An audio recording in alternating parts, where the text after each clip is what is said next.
Meus alunos, nesta videoaula eu gostaria de tratar da questão da distinção e da relação que existe entre ética e moral. Primeiramente, é preciso desfazer uma confusão largamente aceita em nossa sociedade, que consiste em tomar os termos ética e moral como se fossem sinônimos, quando na verdade não são. A palavra ética deriva da palavra grega etike, que por sua vez deriva de outros dois termos gregos, ethos e ethos.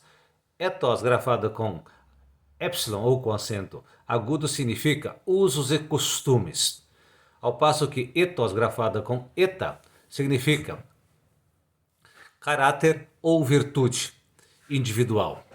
O filósofo latino Cícero, que viveu entre os séculos II e I antes de Cristo, traduziu o termo etiquette por moralis. Ora, moralis deriva do termo mos mores, que significa usos e costumes. Ou seja, a tradução latina de Cícero resguarda muito mais o caráter social que o caráter individual do termo etiquette, originalmente grego. Desde então, houve uma restrição semântica imposta ao termo grego etiquette na tradução latina por moralis, que perdura até os dias de hoje. No uso filosófico, os termos ética e moral significam coisas diferentes, embora estejam relacionados entre si. A palavra moral significa um conjunto de normas ou de regras de conduta, um padrão de conduta, enquanto que o termo ética significa uma área de estudos, de investigação da filosofia. A ética é uma disciplina, uma sub-área da própria filosofia. Nesse sentido, então, é preciso dizer que desde os gregos, ao menos desde Sócrates, Platão e Aristóteles, nós temos a constituição de uma área de estudos ou de investigação filosófica chamada ética. Mas foi Aristóteles quem, de modo mais notável e sistemático, constituiu esta área do conhecimento. Ao redigir a grande obra Ética Nicômaco, Aristóteles trata do problema ético de forma sistemática e metodológica, estabelecendo o objeto de estudo da filosofia, isto é, os usos e costumes, assim como também a formação do caráter individual do cidadão que deve habitar a polis. Os termos ética e moral, portanto, significam coisas diferentes. A ética diz respeito muito mais à investigação filosófica, enquanto a moral diz respeito muito mais a uma prática social. A moral tende a ser variável ao longo do tempo e do espaço. Ela é sempre particular, porque está remetida a uma sociedade, a um grupo social. Sua fonte é sempre social, cultural, histórica e se funda na tradição. Ao passo que a ética tem sua fonte, sua origem filosófica e tende por isso a ser perene ou imutável. Para que haja uma mudança na ética, é preciso que haja uma nova filosofia. Somente uma nova filosofia pode dar origem a uma nova ética. Ora, se isso está claro, passemos então à seguinte pergunta: que relação existe entre ética e moral? Poderíamos comparar a relação existente entre ética e moral àquela que existe, né, entre agronomia e agricultura, ou entre a atividade econômica e a ciência econômica. Enquanto a agronomia é um saber, uma ciência, a agricultura é uma prática desse saber. Enquanto a atividade econômica é uma prática, a ciência econômica é um saber acerca desta prática. Do mesmo modo, a ética é um saber, um conhecimento acerca da prática moral. Porém, entre ética e moral, existe uma relação de dependência. Não existiria ética sem a moral. Disso decorre que a ética é o estudo, a investigação do fenômeno moral. Dito de um outro modo, A ética debruça-se sobre o fenômeno humano chamado moralidade e faz deste fenômeno seu objeto de investigação ou de reflexão. Assim como também a moral depende da ética para se corrigir e se aperfeiçoar.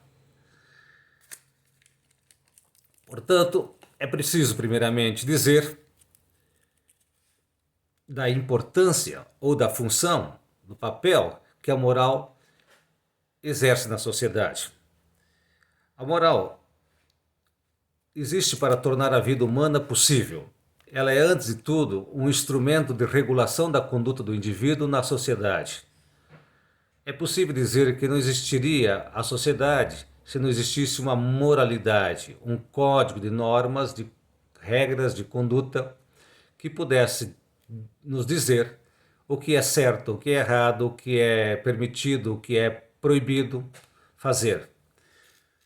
Dentre os dispositivos necessários à existência humana, a moral afigura-se como um dos principais.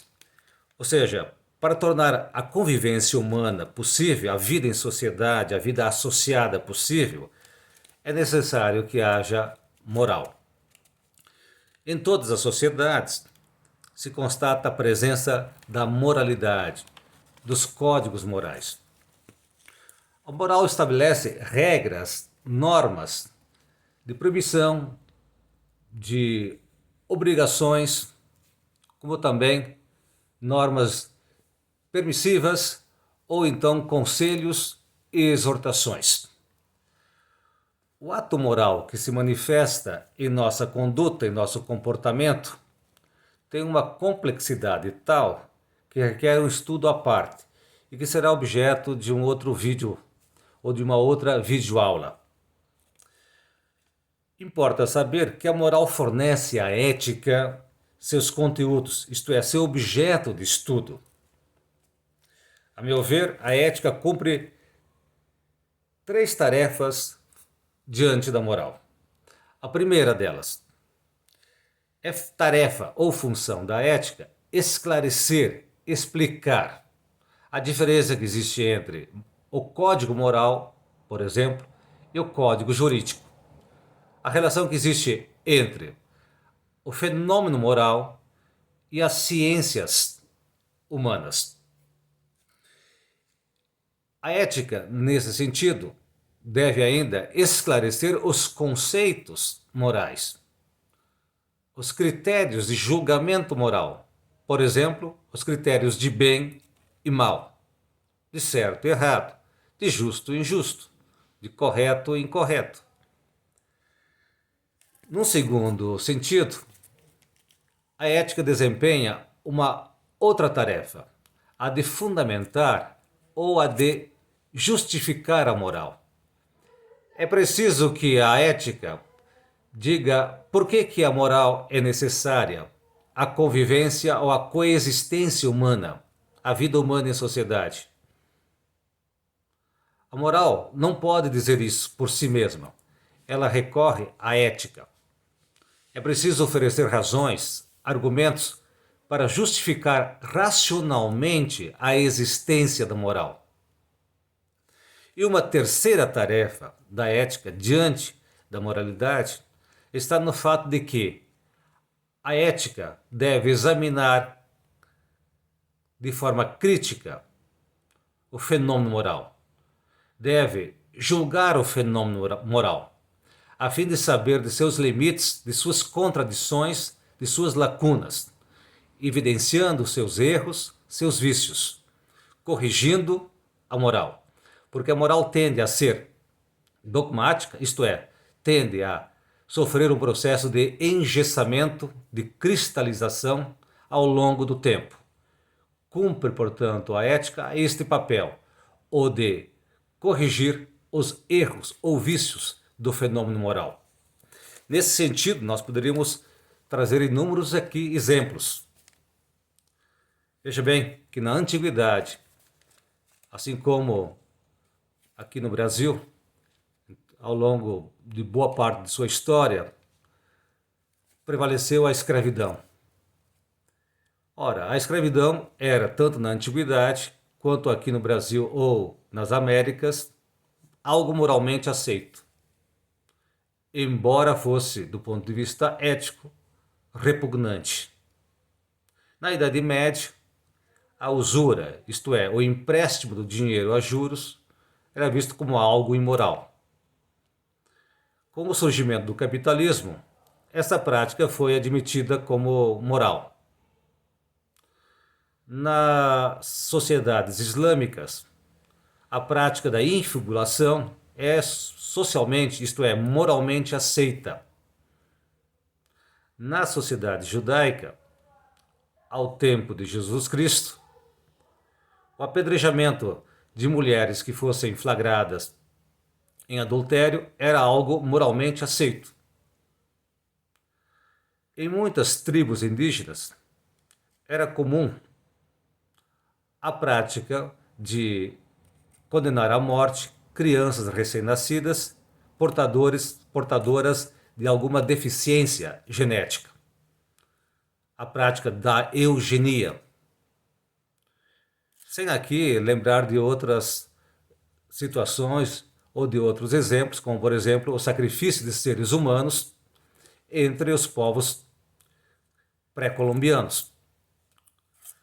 Se não fosse a ética, isto é, se não fosse a crítica, a capacidade crítica que a ética desenvolve nos indivíduos, não seria possível a mudança da moral, a correção, a transformação da moral. A moral permaneceria sempre estática, imóvel ao longo do tempo. Disso se segue, por assim dizer, que a ética é imprescindível e que a filosofia tem um papel insubstituível na sociedade. A ética existe para mostrar que o relativismo e o dogmatismo são inconsequentes, constituem uma ameaça à vida humana.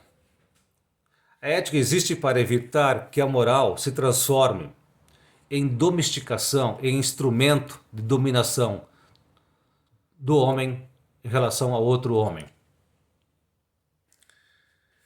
A crise de nossa civilização, que tem muitas facetas, não deixa de ser uma crise ética, porque tem como causa principal problemas éticos, que não foram e nem podem ser solucionados sem um novo modelo de desenvolvimento social e econômico. A exploração dos trabalhadores e sua exclusão social, ou seja, a fome, a pobreza, a destruição do meio ambiente, são expressões da ganância, do egoísmo, do individualismo possessivo que rege a moral burguesa, assim como a economia capitalista. Dito de outra maneira, se quisermos modificar, transformar a nossa conduta enquanto seres humanos sobre a face da Terra, será necessário repensarmos do ponto de vista ético a nossa existência, o nosso modo de existir neste mundo. Mas eu gostaria de insistir ainda na distinção que nós devemos fazer, assim como na relação que devemos estabelecer entre ética e moral.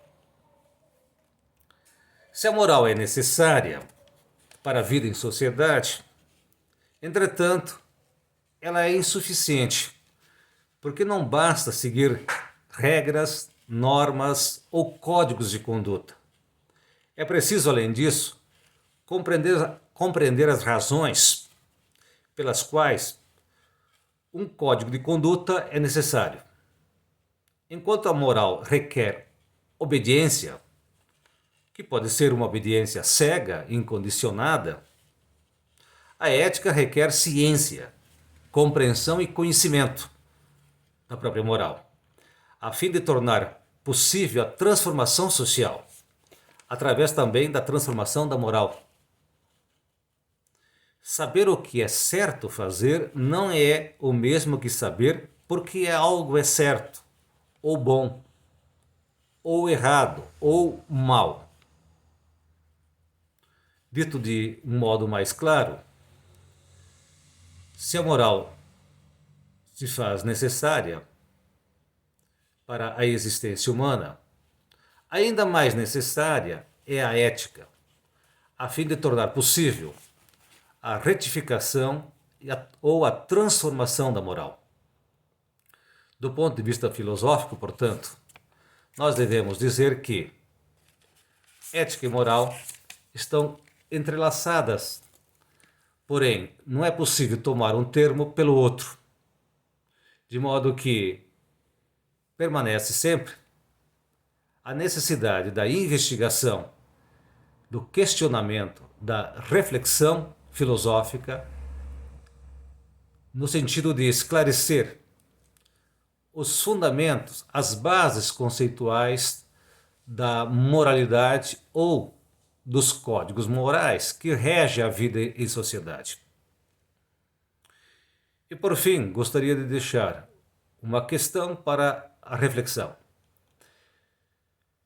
Por que é incorreto ou equivocado denominar os códigos de conduta profissional de códigos de ética profissional? Eis a questão que deve suscitar aqui a nossa